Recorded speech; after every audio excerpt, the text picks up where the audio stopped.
Brittany Foxx with 2 X's. I'm sorry. Is this where are we going? I don't know. I don't have any magenta? pictures this nice of myself. Look at her. She makes the show run. She makes it happen. She also deals with she's single. She just said she's single. We were supposed to put her phone number up there.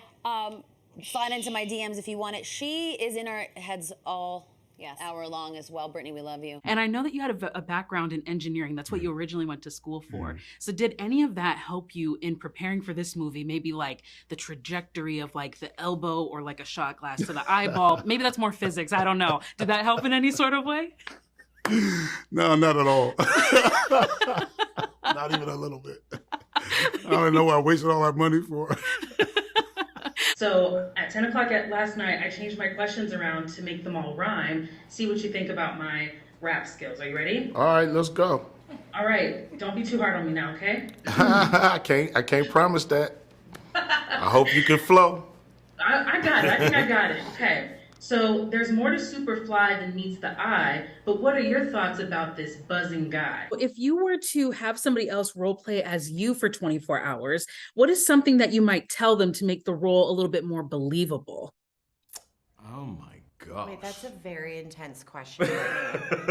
This is way too early for a question like that. Like, what are you doing? Why would you do that to us? I'm going to let David answer that.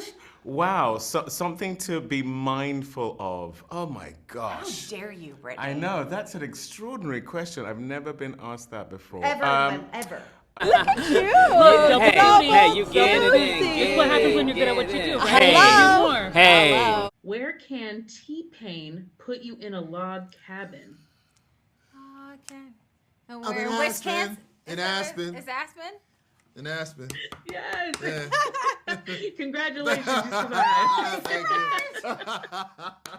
I mean. That was a great question.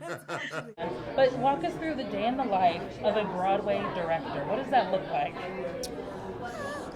Well, getting up and staggering into the bathroom and looking in the mirror is no fun. With such a hilarious cast, how many takes did it really take for you guys to get the perfect shot when all 3 of you were in a scene? First take every time. No, I'm joking. It was, it was difficult, wasn't it? I always laughed so much at your stuff because you were so sarcastic and so you always had an under the breath comment, and it was like at a certain point I was like, you gotta be a little nicer. So we know that Julia kind of finds a new love interest with Trey. What insight can you give us about Jim's love life? Oh, that's a good question. Okay. That's the first time today. Mission Impossible. I'm curious, is there a mission in your life that you're still wanting to achieve? Oh, wow. And before I let you guys go, I'm curious, speaking of missions, is there a mission that each of you still have that you want to complete in your life? I love that. Oh, man. Yeah, I know. I'm going to definitely hit up Red Rooster, though, and I appreciate all of your time. Fantastic movie, and thank you so much for talking with me today. No, the pleasure's all mine, and hold down New York for me. I'm in Los Angeles right now, but hold down New York. I got 110 in Madison at least. I got that for you. Yeah. Listen, I love 110 in Madison. Right over Central Park. It's right there. I know exactly where you are. And we love you right back. So for anybody who maybe has not seen Chicago, I'm not going to call out any names in this room. It may or not be me. How would you describe your character?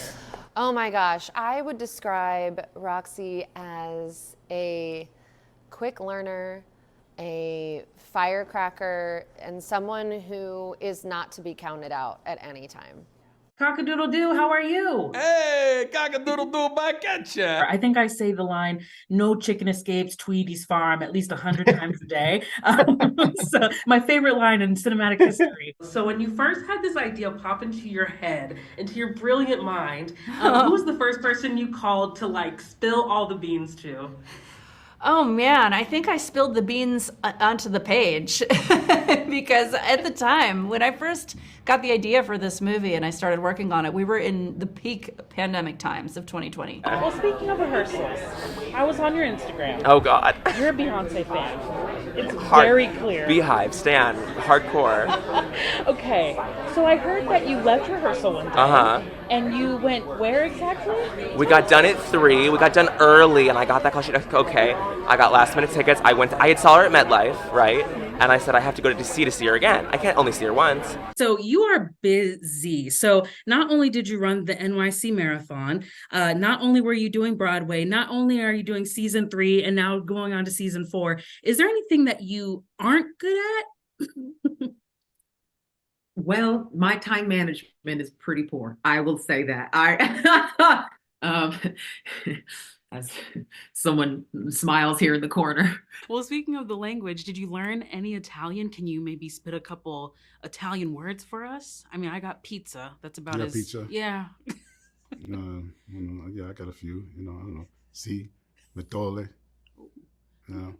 come sai. Okay, that was pretty good. Bene, tutto bene. I love that one.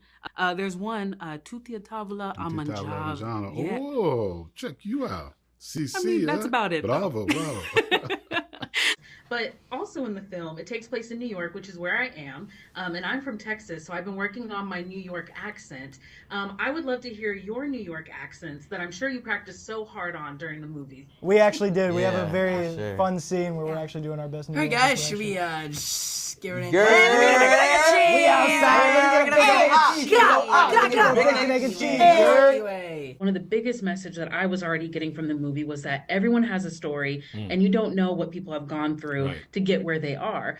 So I'm curious, is there a part of your story that people may not know about that you would want them to know about? Oh, see, that's interesting. So when you went and saw the premiere of the movie, Yes. and you saw yourself on the big screen, Oh, come on. what would you rate yourself? Did you think you did a 10 out of 10 job, 7 out of 10? What do you think? Yeah, I'm not gonna lie to you. Oh, listen, I gave me a 10 out of 10. Absolutely. Just off the strength of I'm on it.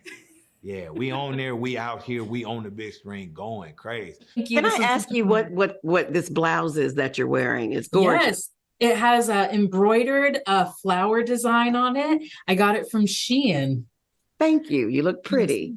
Thank you so much. Oh my God, not Octavia Spencer telling me I'm pretty. I found out that you are into Taekwondo, maybe know a little nunchuck action, a little bit of boxing. Did you teach Dylan any moves during the training time? Dylan owes everything to me. Truly owes everything to me. There's a whole career he owes to me. That's true, man.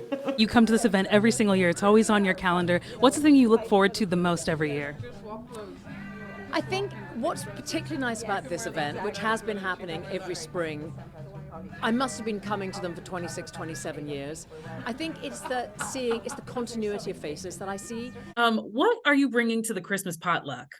What am I bringing to the Christmas pot? Yeah. Pot. And just in case it's PG-13, I'm talking about pots and pans. Right. But was there anything that you learned about each other during the process of filming this movie that maybe you didn't know before? Yeah, that we met at Bob's Big Boy when she was like 7. I did. I was a fan of him and his brother, and I did get a photo, okay? I was like everybody else on the planet, and I was obsessed with them, all right? These incredible, strong men on stage, and, you know, coming down from the ceiling, the way that Satine enters into this show is pretty unforgettable.